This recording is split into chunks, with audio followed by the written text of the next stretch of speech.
தமிழ்நாட்டிலேயே முத பிரசவத்துக்கு இலவசமாக ஓட்டின காரு நம்ம கார், டெட் பாடிக்கு ஓட்டினது நம்ம கார்.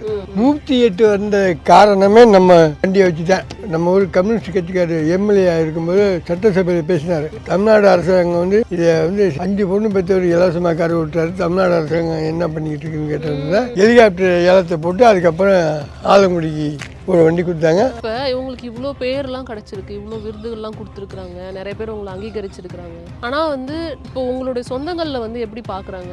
இப்போதான் எல்லாரும் மதிக்கிறாங்க. முன்னாடியெல்லாம் மதிக்க மாட்டாங்க. வேறு மாதிரியா நினைச்சாங்க. ஐயோ கணேசன் வண்டியை பார்த்து போகிறோமே, ஏதாவது நடக்க போகுது, ஏதாவது ஆக்சிடென்ட் ஆக போகுது, என்னமோ பண்ண போகிறோம், ஏது பண்ண போகிறோம்னு சொன்னாங்க. இப்போ வரவங்க பூரா வண்டியை தொட்டு கும்பிட்ற அளவுக்கு இறைவனை கட்டலை.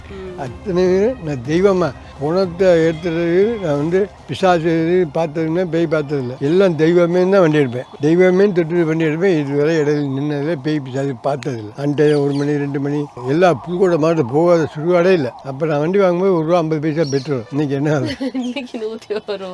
₹1.50. அந்த ₹1.50 பெட்ரோல் போட முடியாமல் மண்ணெண்ணெய் ₹1 வாங்கி ஊற்றி சூடை ₹2 வாங்கி அதில் நச்சு போட்டு குளிக்க விட்டு அதை ஊற்றி ஸ்டார்ட் பண்ணுவேன். அந்த ₹1.50 பெட்ரோல் போட முடியாது. இவ்வளோ கஷ்டத்துக்கு நடுப்புறையும் நம்ம இலவசமாக தான் பண்ணணும், இது இலவசமாக தான் எடுத்துகிட்டு போகணுன்ற அந்த ஒரு தீர்க்கமாக இருக்கிறது ரொம்ப கஷ்டமான ஒரு விஷயம். நமக்கு பெட்ரோல் போடவே காசு இல்லை, இது எப்படி இலவசமாக எடுத்துகிட்டு போகிறது? அது மாதிரி பிள்ளை ஏதாவது சொன்னிச்சிங்க. எங்கள் அப்பா என்னத்தை சொன்னானே, அரிசி வாங்க காசு இல்லை, இந்த ஒரு பிரசவ கேஸ் போகிறான்னு சொன்னிச்சிங்க. சரிம்மா போயிட்டு வரமான்னு. உனக்கு என்னத்தை சொன்னாலும் உனக்கு நிறுத்த முடியாதுப்பான்னு பிள்ளை சொன்னிச்சு. அப்புறம் அன்றைக்கி நைட்டை ஒரு பாடி ஏற்றி நெய்வேலிக்கு போனேன். நெய்வேலி போயிட்டு வரும்போது 5 மூட்டை பொண்ணி அரிசி கிடந்தது. வீட்டில் போட்டு 3 மாதம் 4 மாதம் சாப்பிட்டுக்க.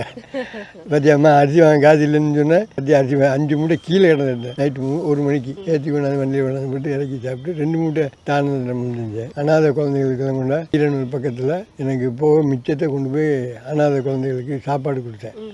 போதும், இத்தனை வருஷமா அதை பண்ணியாச்சு, 76 வயசாயிடுச்சு, நம்மளுக்கு போதும், வீட்டில் ரெஸ்ட் எடுப்போம், அதெல்லாம் தோணலையா உங்களுக்கு? அதெல்லாம் தோணலை. ஏன்னா நம்ம உதவி செய்யும் நோக்கத்தோடு இருக்கும்போது எத்தனை ஆம்புலன்ஸ் இருந்தாலும் சரி, 108 இருந்தாலும் நைட்டில் பெரும்பாலும் அவங்க ஓட்டுறதுலாம் நான் தான் ஓட்டுவேன். அவங்கள ஃபோன் பண்ணி சொல்லிடுவாங்க, நம்ம ஏற்றிக்கொண்டு இறக்கி.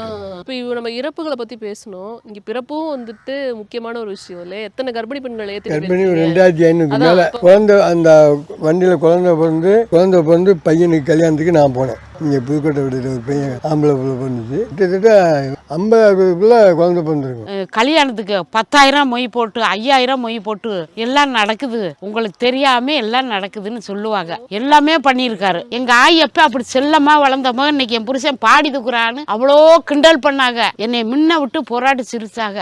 இவள்கிட்ட சொத்து இருக்கா, சொகம் இருக்கா, இவளுக்கு புருஷன் பாடி தூக்கியிருக்கேன், 5 பொண்ணு எப்படி கட்டி கொடுக்க போறான்னு என்னை சொன்னாங்க. காதார கேட்டேன். இன்னைக்கு நான் 5 பொண்ணு பெத்துட்டேன்னு மறந்துட்டாங்க. அம்மா அப்பா இறந்து போயிட்டாங்க. இந்த புருஷன் இந்த தேவை செய்யறதுனால இவர்கிட்ட நயந்துக்கிட்டு ஏதோ இந்த பிள்ளைகளை எல்லாம் கட்டி கொடுப்போம்னு இருக்கிறேன்.